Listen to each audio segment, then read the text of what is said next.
La Seine-Saint-Denis a mauvaise réputation, celle de département à risque, où il ne faudrait pas se rendre, qualifiée même de no-go zone par des médias étrangers. A l'inverse, il n'y a que des go zones, tranche le sénateur socialiste de Seine-Saint-Denis Adel Ciane.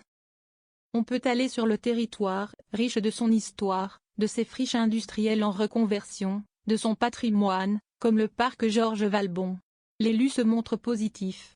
De Roissy, on a 80 millions de personnes qui viennent à Paris et passent par le territoire de Plaine Commune, un regroupement de 8 communes à l'ouest de la Seine-Saint-Denis. Olivier Meillet, organisateur de parcours de découverte pour les touristes dans le 93, abonde. La Seine-Saint-Denis fait mentir ce type de reportage. Je suis assez satisfait qu'il y ait eu, au contraire, d'autres reportages qui, en amont des Jeux, sont venus valoriser l'ambition de la Seine-Saint-Denis pour son image au national et à l'international. Je crois que le pari est gagné, estime celui qui salue une forme de résilience sur le territoire. En 6 ans, on a fait ce qu'on aurait dû faire en 30 ans selon Adel Ciane. Y a-t-il eu un avant et un après Jeux olympiques et paralympiques en Seine-Saint-Denis? L'enjeu des Jeux, c'est ce qu'on a réussi à faire de 2018 à 2024, c'est-à-dire transformer progressivement les infrastructures et l'image du département.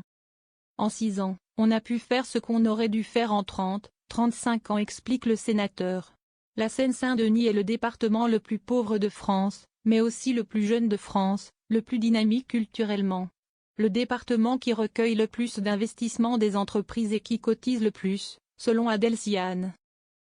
Olivier Meillet pour sa part convaincu qu'on a semé les germes pour que cette image se transforme, et tous ceux qui ont été attirés par une curiosité liée au jeu découvrent que les choses se sont profondément transformées.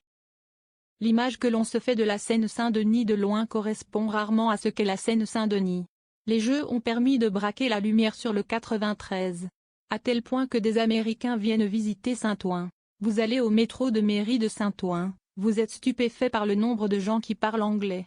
Ils viennent découvrir les Jeux mais aussi les nouveaux quartiers, c'est important.